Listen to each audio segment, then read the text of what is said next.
Death Note, another note. The Los Angeles beauty murder cases. I'm going to be reading this to you. I'm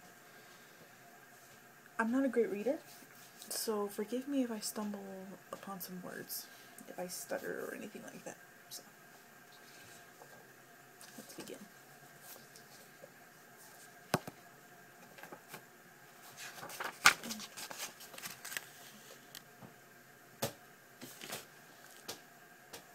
I'm sorry for the extra noises.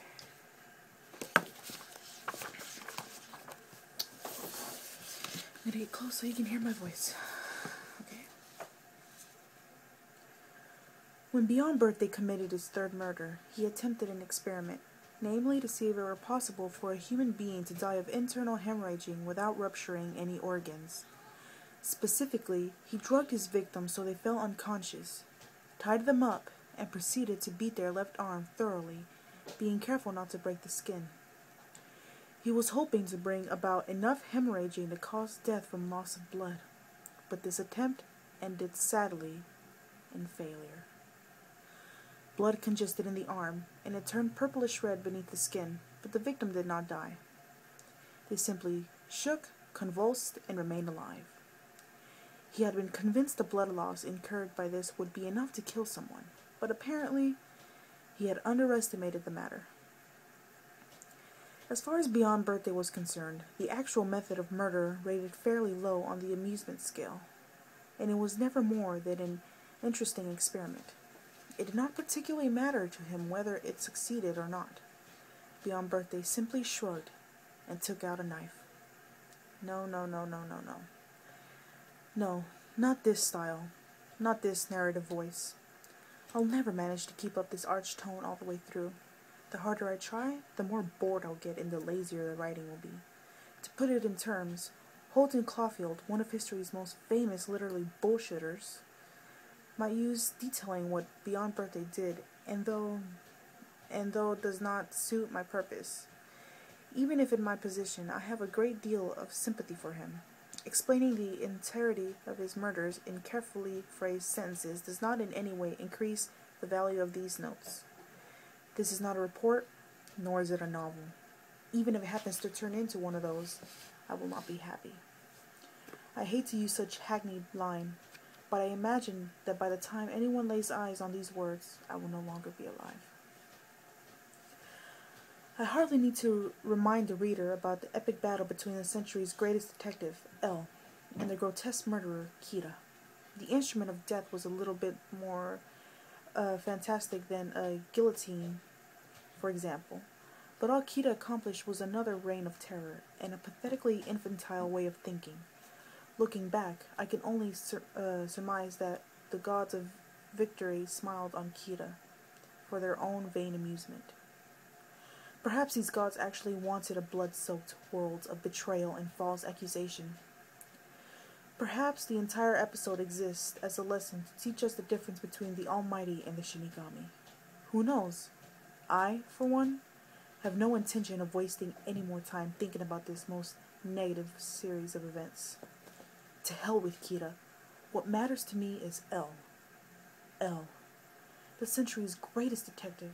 In light of his staggering mental abilities, L died in an unjust and untimely death. In the public record alone, he solved over 3,500 difficult crimes and sent 3 times that number of degenerates to prison. He wielded incredible power, was able to mobilize every investigative bureau in the entire world, and was applauded generously for his efforts. And during it all, he never showed his face.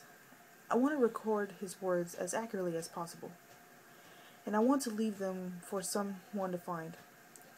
As someone who has given the chance to follow in his footsteps, well, I may not have been able to succeed him, but I want to leave this behind.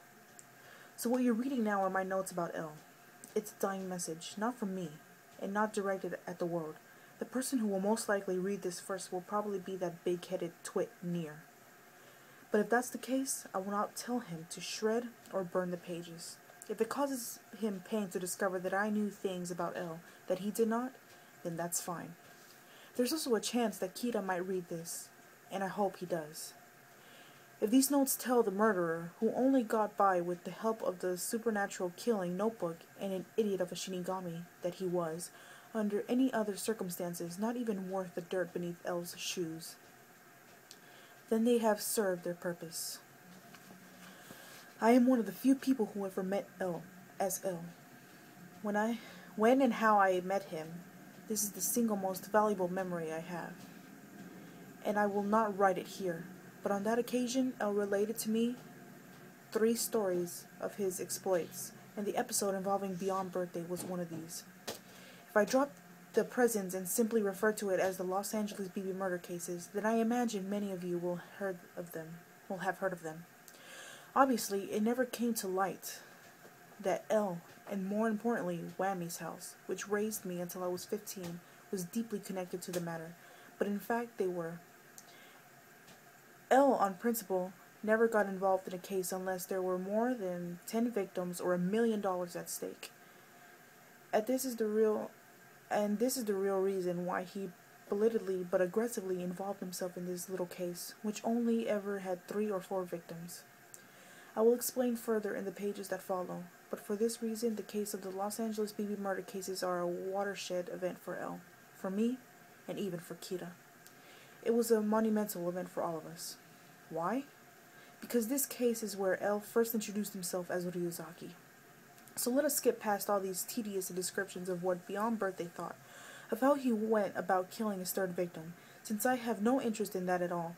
And while we're at it, let's skip the 2nd and 1st victims, make no effort to look back at the earlier murders, and adjust to the clock's hands to the morning of the day after, the glittering moment when the century's greatest detective, L, first began to investigate the case. Oh, I almost forgot. In the event that anyone besides the big-headed Nier or the deluded murderer is reading these notes, then I should at least perform the basic courtesy of introducing myself here at the end of the prologue. I am your narrator, your navigator, your storyteller. For anyone else but those 2, my identity may be of no interest, but I am the old world's runner-up, the best dresser that died like a dog, Michael Keel. I once called myself Mello, and I was addressed by that name, but that was a long time ago. Good memories and nightmares. How to use it. That was the first chapter. Well, basically the introduction. But I will be reading chapter by chapter, so introduction first, then chapter 1 next. So if you like the way I read, tell me, and I will keep reading. Hopefully it'll be more quieter next time. So I hope you enjoyed, and I will be reading chapter 1 soon. Thanks. Bye.